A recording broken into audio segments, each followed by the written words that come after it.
Nyalakan semangatmu, buktikan kita mampu berkolaborasi, tunjukkan aksi, satu tempat untuk berkreasi. Ayo kawan semua, kita bersama berinovasi, kita pasti bisa. Ekspresikanlah semua karya-karyamu hanya di Bandung Kreatif Hub.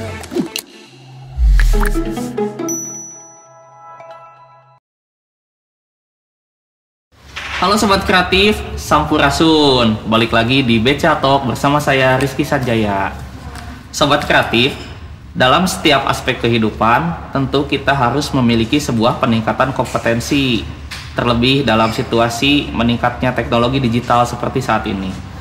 Peningkatan teknologi digital memaksa para pelaku ekonomi kreatif maupun siapapun untuk terus meningkatkan kompetensinya. Oleh karenanya, banyak para pelaku ekonomi kreatif yang mengikuti kursus dan juga pelatihan yang dibimbing oleh para instruktur berpengalaman.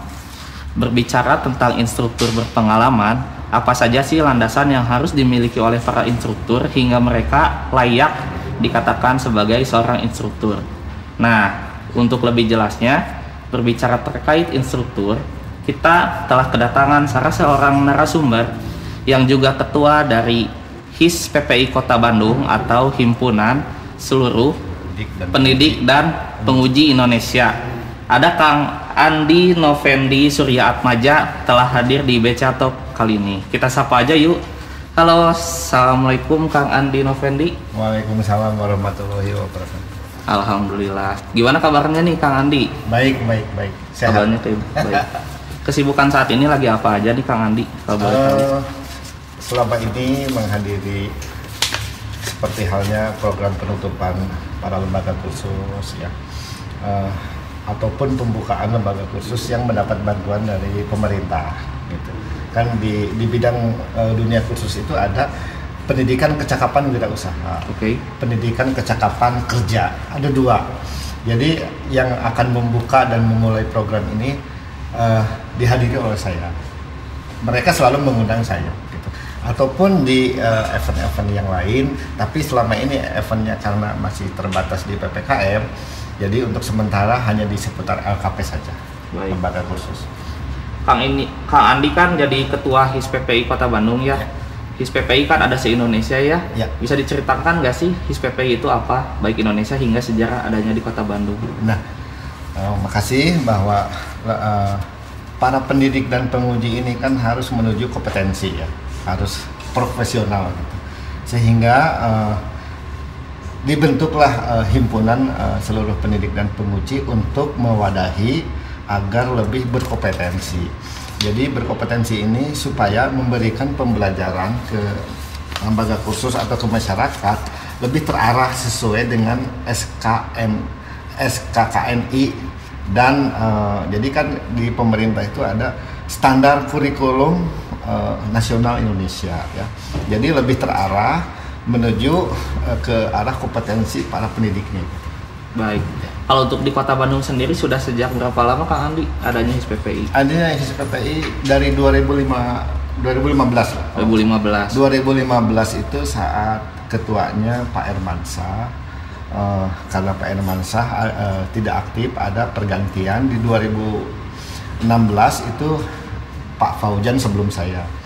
Nah 5 tahun kemudian sampai 2021 ada muscab pergantian. Nah di pergantian ini ada pemilihan ketua dan saya terpilih sebagai ketua. Berarti bisa dikatakan ketua ketiganya untuk di Kota Bandung Kang Andi ini. Ketiga kali. Baik. Pertanyaan selanjutnya, kalau anggota HIS PPI itu siapa saja sih? Terus kriteria apa saja yang bisa bikin mereka bergabung?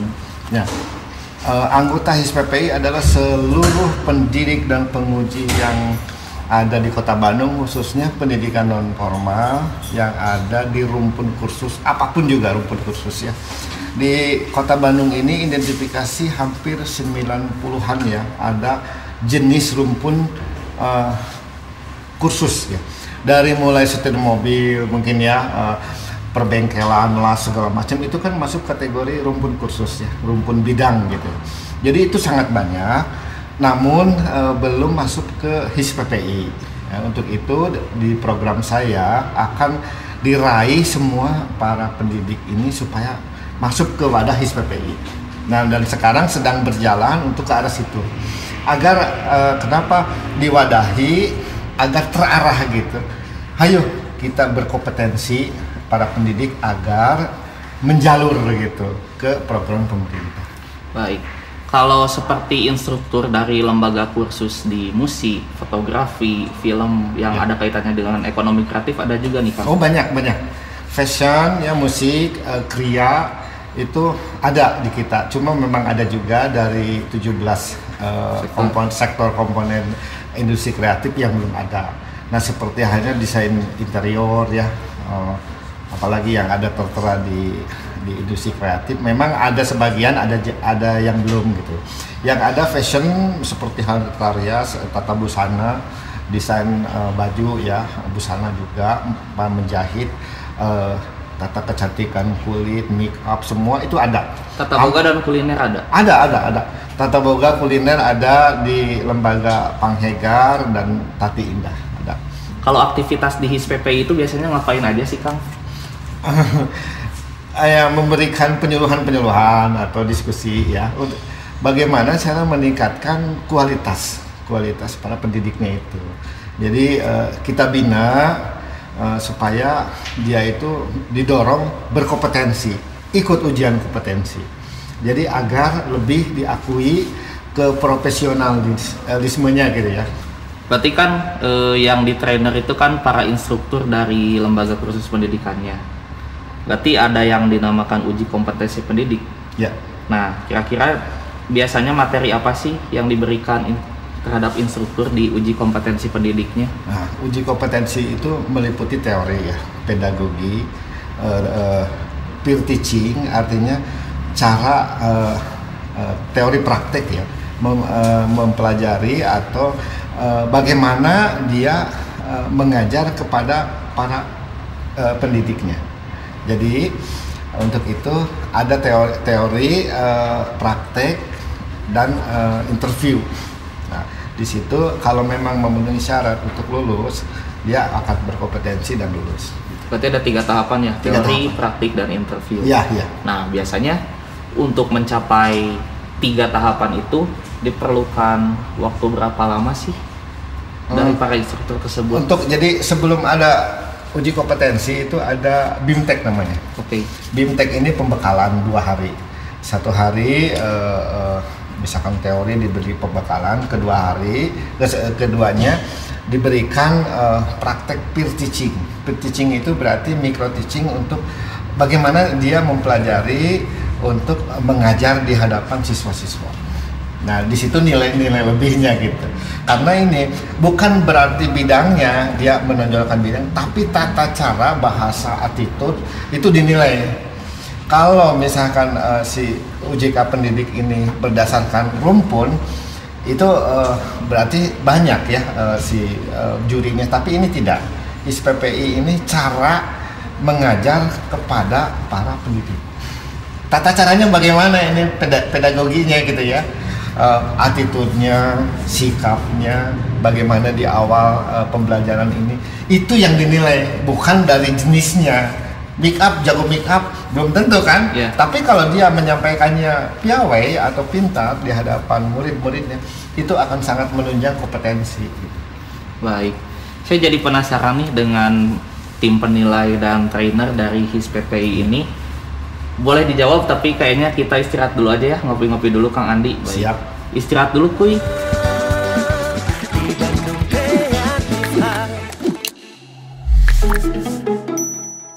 Balik lagi di Beca Talk. Nah, sobat kreatif, tadi udah istirahat dulu nih bareng Kang Andi, ya dikit lah merilekskan diri. Lanjut lagi ya Kang Andi. Siap. Nah, tadi kan sebelum berhenti saya nanya, ya penasaran gitu, siapa aja sih penguji dari HIS PPI, terus juga trainer yang ada di HIS PPI itu siapa aja? Nah, kira-kira siapa aja tuh Kang? Ada satu tim bagus ya, tim khusus gitu, bahwa kita para pendidik yang berkompeten dan itu mempunyai bagus di bidangnya. Artinya nanti para tim ini untuk memberikan peningkatan mutu ya terhadap para calon pendidik dengan memberikan diklat, workshop atau seminar-seminar. Ya seperti itu ada timnya yang memang sudah kita bentuk ya. Ada dari seluruh pendidik. Tim khususnya ada gitu ya? Ada. Nah, kalau metode yang dipergunakan untuk meningkatkan mutu pendidik dari para instruktur itu apa aja sih yang dari HISPPI biasanya? Metodenya terutama yang sekarang ini kan bergeser ke literasi digital ya sekarang. Jadi konvensional mendidik kayak seperti dulu kan sudah bergeser sekarang ini. Karena ini literasi digital, jadi kita memberikan workshop pemahaman terhadap anggota untuk beralih gitu menjadi digitalisasi. Seperti halnya gini, sekarang ini sudah nuansanya webinar, seminar melalui Zoom, semua serba itu. Jadi didorong oleh semua itu. Jadi literasi digital secara visual dan semua harus mengikuti tren sekarang. Itulah diantaranya. Baik. Jadi cukup mudah untuk menjangkau yang jauh juga ketika dengan literasi digital. Betul. Terkait para peserta nih, para instruktur yang telah ikut uji kompetensi pendidik di HISPPI, mereka itu pada akhirnya mendapatkan output apa sih? Model apakah sertifikasi atau gimana? Ya, jelas kalau sudah ada sertifikat dan dia sudah mengikuti kompetensi, dia ada sebuah keuntungan. Satu, di lembaga kursus yang bersangkutan itu dia memang diakui sebagai tenaga kompeten ya. Ketika lembaga kursus mendapat bantuan dan bantuan dari kementerian ini diperiksakan kurikulumnya apa, jurusannya apa, mana para pendidiknya juga harus melampirkan sertifikat. Nah, ketika sudah punya sertifikat dan juga kementerian sudah melihat bahwa ini orang-orangnya berkompeten, langsung di ACC. Artinya begitu poin keuntungannya gitu ya. Jadi sangat bagus sekali dan saya sangat mendorong sekali para pendidik ini untuk berkompetensi gitu, ikut ujian gitu. Berarti dengan memiliki sertifikat yang dikeluarkan oleh lembaga sertifikasi kompetensi ya nantinya, si para instruktur dapat keuntungan-keuntungan seperti mudah pada saat kurasi dengan kementerian kayak gitu. Ya betul. Mau ketika lembaga yang lain membutuhkan seorang pendidik menjahit lah katakanlah gitu ya. Dia katakanlah melamar dan dia juga persyaratannya harus disertai uji kompetensi. Ya, berarti uji kompetensi ini udah memang diakui lah gitu. Harus itu. Terkait sertifikasinya juga, berapa lama sih masa berlakunya Kang Andi kalau boleh tahu? Kalau di ini ya sertifikat kompetensi itu 5 tahun. Beda dengan ijazah SD, SMP, SMA kan itu sepanjang hidup. Kalau kompetensi itu sifatnya 5 tahun. 5 tahun sekali. Baik. Terkait peserta usia paling minimum dari instruktur yang bisa mengikuti uji kompetensi ini? Nah, usia yang awal itu berkisar 17 lah ke atas. Kalau ke atasnya itu tidak ada batasannya. Jadi kadang-kadang orang-orang senior yang katakanlah udah 60 ke atas, jika mereka mampu, monggo silahkan masih mau berkreasi gitu. Jadi tidak ada batas ke atasnya, tapi kalau di bawahnya harus 17 tahun. Kalau yang 13 atau 15 itu belum bisa. Jadi ada batasan usia dan pendidikan SMA kah atau gimana? Mengenai para pendidik ini kan bidang kursus itu tidak ada kriteria harus S1, tidak. Cuma jika S1 kan lebih menambah wawasannya lebih luas. Namun dari aturan itu minimal SMA atau SMK itu boleh. Baik. Kembali lagi ke HISPPI-nya nih Kang Andi kan sebagai ketua HISPPI yang baru ya. Kalau boleh tahu masa berlakunya sampai kapan nih? 2026 masih jauh. Nah, target dari Kang Andi apa aja nih selaku ketua baru dari HISPPI? Target saya ini ya memang yang jadi sekarang ini ya dekat aja dulu lah ya. Literasi digital nih sampai 2022 minimal sudah terjangkau ya, dan peningkatan mutu juga para pendidik di berbagai sektor berbagai sektor ini kan pendidik juga harus menguasai RPP, kurikulum ya, yang seperti persiapan. Nah itu belum menyentuh akan kita adakan peningkatan mutu supaya nantinya lebih ahli lagi gitu, lebih luas lagi wawasannya dan juga berdaya saing yang tinggi gitu. Amin. Ya. Semoga terlaksana ya Kang. Amin. Kalau ini nih, sebelum terakhir nih, siapa aja sih yang bisa kerjasama dengan HIS PPI? Saya melihat ya HIS PPI ini sebuah organisasi yang memang sudah diakui lah dari sejak dulu, karena ini munculnya juga dari kementerian ya, sudah didukung dari pusat Jakarta. Jadi orang semua udah tahu apa itu HIS PPI. Kalau kalangan lembaga kursus tahu, HISPI atau HIS PPI dia pasti tahu. Nah, jadi saya akan berkolaborasi, bekerjasama dengan berbagai instansi ya. Saya akan membuka diri dengan manapun ya, dengan siapapun dan manapun, sejauh kita memang saling menguntungkan lah gitu ya. Karena memang HISPI juga berjalan harus ada dana gitu ya, kan. Betul. Dari segi pemasukan dan apa-apanya kan harus berjalannya ada dana gitu. Jadi maksudnya bolehlah dengan siapapun. Baik. Nah, Kang Andi, untuk sobat sekalian yang sedang menyaksikan BCA Talk edisi kali ini, ada nggak sih pesan yang mau disampaikan ke sobat sekalian?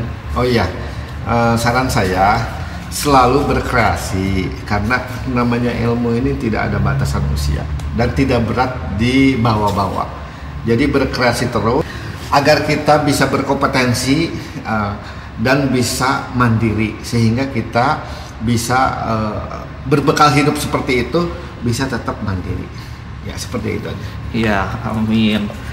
Baik Kang Andi, terima kasih waktunya sudah datang ke BCA Talk edisi kali ini. Amin. Semoga sehat selalu. Amin. Semoga sukses dengan HIS PPI-nya. Amin. Ini. Ya. Baik, sobat kreatif. Nah, ditutup dengan pesan dari Kang Andi. Jadi intinya kita harus selalu belajar untuk meningkatkan kompetensi kita, karena kita tidak tahu ada hal apa yang akan terjadi suatu saat nanti. Jadi persiapkan diri kalian, tingkatkan kompetensi kalian, terus berkarya. Saya Rizky Sanjaya pamit undur diri. Sampurasun, salam kreatif.